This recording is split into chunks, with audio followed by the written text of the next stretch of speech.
TET classes में आप सभी का स्वागत है। सी टेट दिसंबर 2022 से संबंधित आज का टॉपिक है बाल विकास के सिद्धांत। तो देखिए कहता बाल विकास कहता गैरिसन तथा अन्य मनोवैज्ञानिकों ने के अनुसार जब बालक के विकास कि एक अवस्था से दूसरे अवस्था में प्रवेश करता है तब हम उनमें कुछ परिवर्तन देखते हैं और उन्हीं परिवर्तनों को मनोवैज्ञानिक ने सिद्ध कर दिया है कि ये परिवर्तन कुछ विशेष सिद्धांतों पर ढले हुए प्रतीत होते हैं।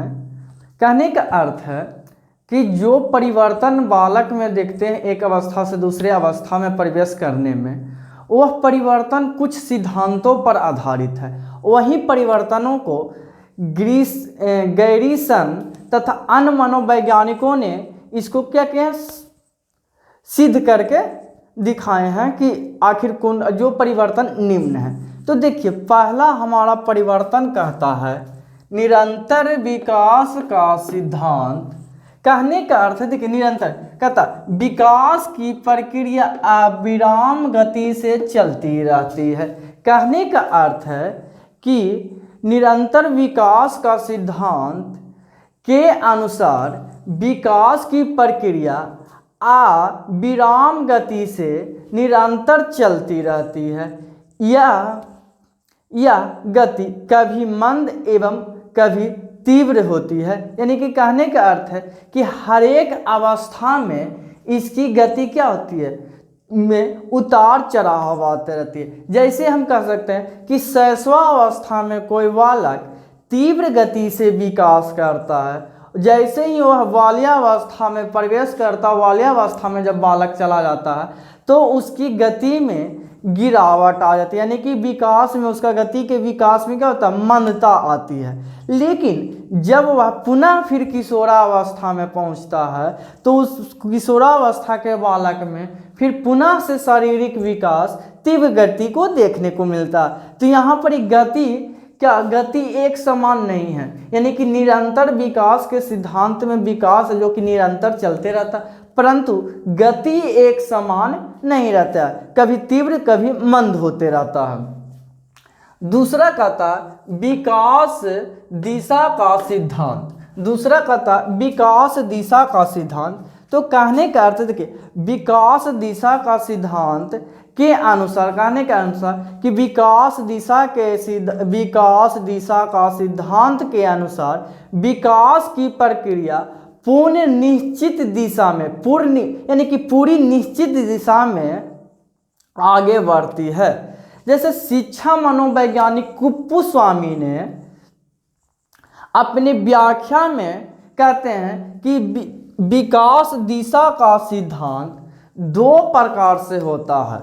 एक है शिरोन्मुखी विकास, दूसरा है निकट दूर विकास।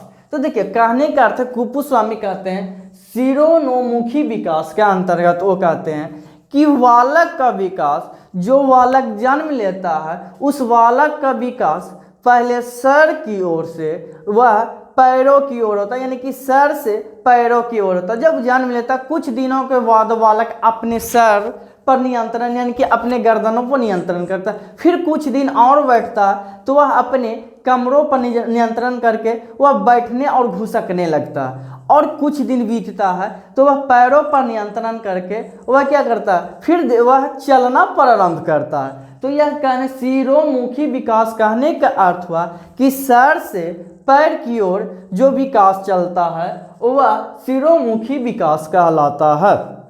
अब देखिए आगे कहता निकट दूर विकास। कहने का अर्थ है इसका कि विकास कुप्पुस्वामी के अनुसार कि विकास शरीर के मध्य भाग यानी कि केंद्र भाग से बाहरी की ओर अर्थात परिधि की ओर होता है। यानी कि शरीर के केंद्र भाग से वह धीरे धीरे विकास का परिधि की ओर बढ़ता जाता है। यानी कि बाहरी भागों की ओर विकास होता है, वह आता है निकट दूर विकास के अंतर्गत।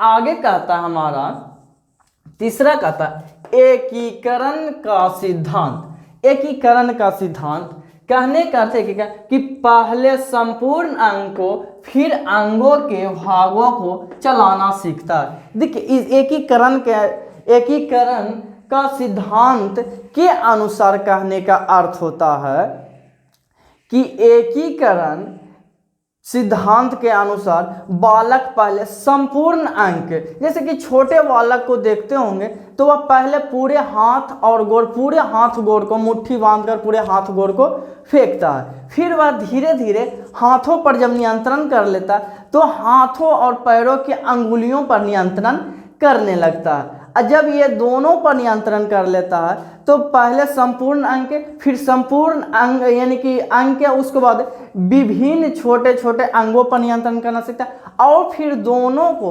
एकीकरण करने लगता है, यानी कि दोनों को एक साथ करने लगता है। जैसे कि हम कह सकते हैं उदाहरण में कि कोई बालक साइकिल चलाते रहता तो साइकिल चलाते समय वह अंगूठों से अपनी घंटियों को एक साथ साइकिल चलाने के क्रम के साथ साथ वह घंटियों को भी बजा लेता, तो वह एकीकरण के सिद्धांत के अंतर्गत आता है, क्योंकि वह पहले पूरे संपूर्ण अंग को किया और उसके बाद वह अपने छोटे अंगों पर नियंत्रण करना सीख लेता है। आगे कहता है परस्पर संबंध का सिद्धांत। तो देखिए परस्पर संबंध के सिद्धांत के अनुसार कहता है कि शारीरिक विकास, मानसिक विकास, संवेगात्मक विकास, सामाजिक विकास, नैतिक विकास, भाषात्मक विकास पहलुओं के विकास में परस्पर संबंध होता है। कहने का अर्थ है कि इन सभी विकासों के आयामों में से कोई एक विकास अगर किसी प्रकार से प्रभावित होता है तो वह सभी आयामों को प्रभावित करता है, यानी कि परस्पर एक दूसरे से संबंध रखता है। एक आयाम दूसरे आयाम से परस्पर संबंध रहता है। अगर कोई एक आयाम प्रभावित होता है किसी प्रकार से तो वह दूसरे यानी कि सभी आयामों को वह प्रभावित करने की क्षमता रखता है।